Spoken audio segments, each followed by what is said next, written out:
everybody, and welcome to a very wet, rainy Venice. And today's video is going to be a Q&A because I'm on holiday and I haven't prepared anything and I'm not here doing photography. So you've left me some questions, I'm going to pick the best ones and the ones that appeal to most people, and I'm going to answer those here in this beautiful city of canals. So a question here from Darren Knight Photo, who wants to know if I ever feel under pressure to create content twice a week or ever get burnt out, and the answer, quite honestly, is yes and no. So when things are going well and you're travelling a lot and you have the opportunity to create lots of content that you're really happy with, then no pressure at all. It's fantastic. You go out, you shoot, you create videos, it's the best job in the world. But then the other side of the coin is when you have a down period, perhaps during summertime when conditions aren't great for photography. Maybe you've got lots going on in your personal life that doesn't allow trips away to create more content and for travel and things like that. Then there's this pressure. It's like, okay, so now I have to create something, but I don't want to create something. So what ends up happening is you make something you're not happy with, and then because you've got the schedule of twice a week, you put it out, and that is not a good place to be. So Eclectic John wants to know about my one-take videos. He really likes them, but he wants to know if I only shoot them so that I don't have to do any editing and no filming of B-roll. Well, Eclectic John, you have absolutely hit the nail on the head. I did those one-take videos during one of my workshops in Patagonia, and we just had no time to film videos because we had to spend all of our time with the students. So it was a case of trying to get helpful content without spending too much time, and the one-take videos actually work really well because they're very real, and it shows that that taking pictures can actually be quite easy. So not only do they serve the purpose of being informative and helpful, but also they require no editing and only the amount of filming necessary to get the video done. So like, I don't know, 7, 8, 9, 10 minutes. So yes, absolutely, one-take videos are fantastic, but I won't be doing them all the time.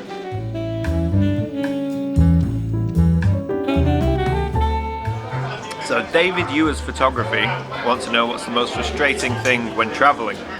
Well, as a photographer, that's easy. The most frustrating thing about travelling with your camera is fences.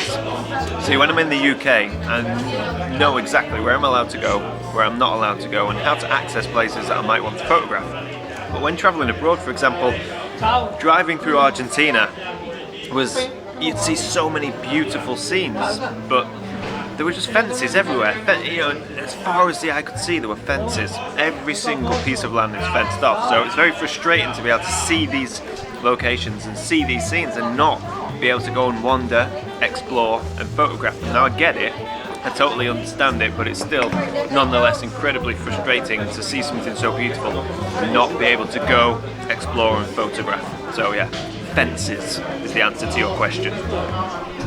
Okay, we'll do another one while we sat down. Johnny Crow wants to know if he says gorgeous every single day, will it make him a better photographer? Yes, Johnny, it absolutely will. Have you never heard of positive affirmations? You are gorgeous, and you tell yourself that every day. Sorry, the landscape will be gorgeous, and you tell yourself that every day.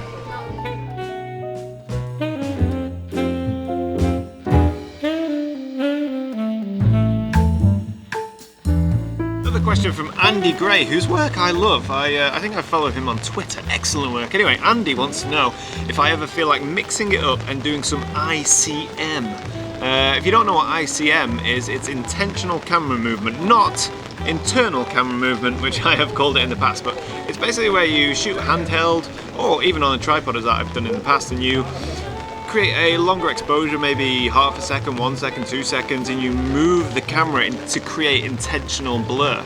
I've had limited success with this, but every time I've done it, I have thoroughly enjoyed the process.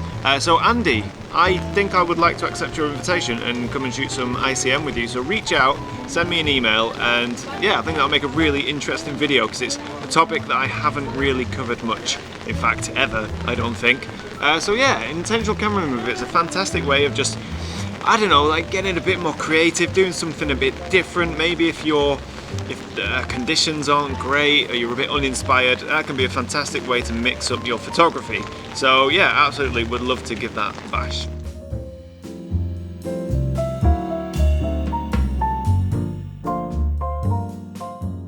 So Richard wants to know what are my 3 favourite things about Chile. So I've just got back from Chile. In fact, I think my videos are still ongoing, but my three favourite things are the scenery, because it's just mind-blowingly phenomenal. Pisco sours, which is the local drink there, the local tipple. And the final thing is probably the people. The people are so nice and so friendly. So there you go, 3 favourite things about Chile. Oh, it's windy. It's really miserable here in Venice.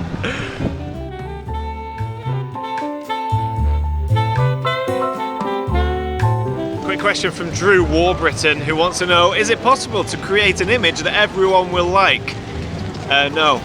Try to please everyone, you'll please no one. True fact.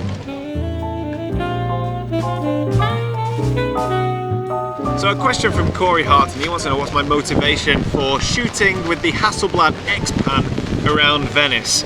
And will the Intrepid ever make a comeback? So for those of you who don't know, I currently have a Hasselblad X-Pan which was borrowed from a kind gentleman called Simon. And my Intrepid is a 4x5 film camera, which I haven't used for a while. So regarding the Hasselblad, well, the motivation for shooting with that is when I come on holiday, pretty much like I am now here in Venice, I don't tend to bring my DSLR with me because I just want to enjoy the sights and walk around without the inconvenience of a tripod and thinking about landscape photography and stuff like that. But I still want to come away with nice images, and if I just use my phone or a little digital point and shoot, then I feel that I'm not really getting into the photography. I'm not starting to look for things and details that I otherwise might not see. So having like a Hasselblad, which is a 35mm panoramic film camera, it just opens my eyes to the sights around me, which is a strange thing to say, but it's kind of true. If I walk around with that camera in my hand, I see things differently, and I think that's a really good thing. But I have to say, I haven't got it out. It's in my bag down there, but I haven't taken it out because it's chucking it down, and I've not taken a single photograph here in Venice, and I don't think I'm going to. And that's a shame. And the Intrepid, I love the Intrepid, but it's very inconvenient. And quite often I feel like conditions have to be perfect in order to shoot with that camera, and certainly in the UK it's usually not. It's quite windy and often there's the threat of rain. So there you go, I hope that answers your question. But I have been shooting with the X-Pan on this trip around Europe, and I will be sharing, hopefully anyway, we'll be sharing some of the images and talking a bit more about that in a separate video. So yeah, I hope that answers your question. Question from Rice Dumplings. He has a fear of climbing mountains and I assume going into the wilderness, and he wants to know how to get over this fear. Well, I get it, I totally understand it, but what you can do is, what I tend to do when I'm nervous about going somewhere that I'm not comfortable with, is over-prepare, over-plan, plan everything. Take maps, take GPS, plan a route, tell everyone where you're going, check the weather, make sure you're comfortable and confident with where you're going. And if you want to take that a step further, you can hire a guide, go with friends. I mean, yeah, it's the way to do it, really. The way to get over that and help improve it is to do it time and time again until you become used to it and comfortable with it. And I suppose knowledge is power, so understanding the terrain, maybe taking an outdoor kind of winter skills class or hiking skills class, anything like that. There's lots of things you can do, but what I wouldn't suggest doing is just going out there unprepared and thinking that, you know, by facing your fear you'll get over it. No, that would be ridiculous. You need to take lots of precautions, go with a guide, and maybe join a rambling club or hiking club, and over time you'll become more and more comfortable. So I hope that answers your question. So that's the end of my video. I hope you've enjoyed this very wet, rainy day here in Venice, and I hope some of these answers to these questions have been helpful and useful to you. So I'm going to go now. Thank you so much for watching, and yeah, until next time, bye for now.